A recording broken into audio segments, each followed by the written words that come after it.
بسم اللہ الرحمن الرحیم۔ رسول اللہ صلی اللہ علیہ وسلم کا فرمان ہے، علیکم بقیام اللیل، قیام اللیل کو اختیار کرو، لازم پکڑو۔ فإنہ دأب الصالحین قبلکم، یہ پہلے نیک لوگوں کا شیوا ہے۔ وقربۃ الی ربکم، اللہ کی قربت کا ذریعہ ہے۔ مکفر للسیئات، اس سے گناہ معاف ہوتے ہیں۔ ومنہات للآثام، گناہوں کو معاف تو اللہ کرتے ہی کرتے ہیں، تہجد پڑھنے والا گناہوں سے بچ بھی جاتا ہے۔ ومطردۃ للداء عن الجسد، جسم کی ایک ایک بیماری کو اللہ تہجد کی وجہ سے دور فرما دیتے ہیں۔ اور دو ضرورتیں تہجد پوری کرتی ہے جو میری اور آپ کی ہمیشہ ضرورت رہتی ہے اور ہوگی، پیش کر دیتا ہوں، امید ہے آپ ہاں میں جواب دیں گے۔ آپ میں سے کون کون میرا محترم اور مکرم بھائی ہے جو چاہتا ہے کہ میری شاپ، میری فیکٹری، میرا ڈیرا چلتا رہے؟ کوئی نہیں چاہتا؟ خواہش تو ہے نا سب کی، اللہ سب کو برکتوں سے نوازے۔ اور ہر ایک کی خواہش رہتی ہے میں جو بات کروں نا یہ آخری بات ہو، اس کے اوپر کسی کو بات کرنے کی جرت نہ ہو۔ یہ دونوں چیزیں کیسے حاصل ہو سکتی ہیں؟ تہجد کی وجہ سے۔ یا ایھا المزمل قم اللیل الا قلیلا نصفہ او انقص منہ قلیلا او زد علیہ ورتل القرآن ترتیلا انا سنلقی علیک قولا ثقیلا ان ناشئة الليل هي أشد وطئا وأقوم قيلا إن ناشئة الليل هي أشد وطئا ووطاء وأقوم قيلا۔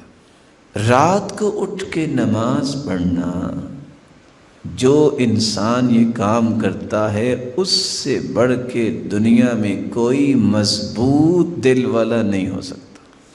وہ اقوام قیلا، اس کی بات کی کوئی کاٹ نہیں کر سکتا۔ کیوں؟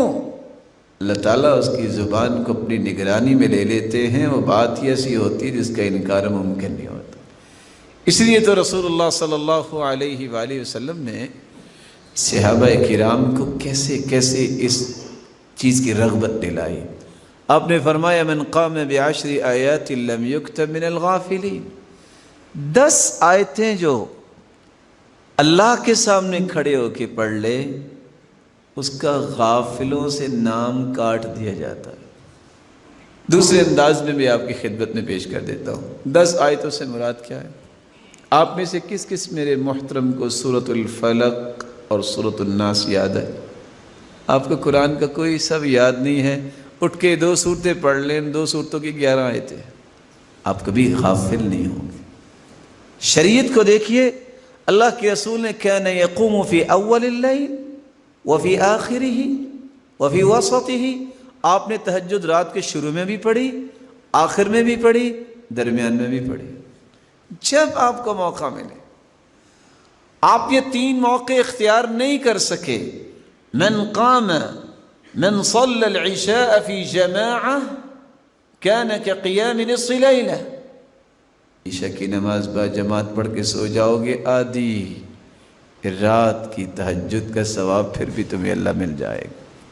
ومن صلى الفجر والعشاء في جماعة كان كقيام ليلة، جو فجر اور عشاء کی نماز کو با جماعت پڑھ کے سوتا ہے اللہ اس کو بھی تہجد کا ثواب دے دیتے۔ 5 طریقے۔ چھٹا طریقہ، رات کو آپ پڑھتے تھے تہجد۔ من نام عن حزبه او شيء من ذلك، جو بندہ رات کو قرآن پڑھتا ہے سو گیا،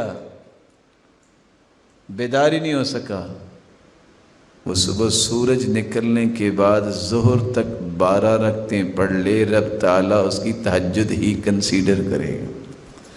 پڑھی صبح ہے، ملے گا ثواب تہجد کا۔ 6 طریقے۔ 7واں طریقہ، من اتی فراشہ وہو ینوی ان یقوم یصلی من اللیل، جو رات کو تہجد کی نیت کر کے سوتا ہے، فغلبت عیناہ حتی اصبح، نیند کا اتنا غلبہ ہوتا ہے کہ صبح تک بیدار نہیں ہو سکا، کتب لہ ما نوی، اللہ فرماتے ہیں میرے بندے نے نیت تو کی تھی نا، فرشتوں نیت کے مطابق اس کے نامہ اعمال میں رات کی تہجد لکھ دی جائے، پڑھی نہیں۔ وَكَانَ نَوْمُهُ صَدَقَةً عَلَيْهِ مِنْ رَبِّهِ عَزَّ وَجَلَّ، اور اس کی نیند کا بھی صدقہ بنا دیا جاتا ہے۔ اوتروا یا اہل القرآن، 8واں طریقہ، وتر پڑھا کرو اے اہل قرآن۔ جو وتر پڑھ کے سوتا ہے، اللہ کے رسول نے پوری زندگی سفر اور حضر میں وتر اور صبح کی سنتیں نہیں چھوڑی۔ جو وتر پڑھ کے سوئے گا، رب تعالیٰ اس کو بھی تہجد کا ثواب دیتا ہے۔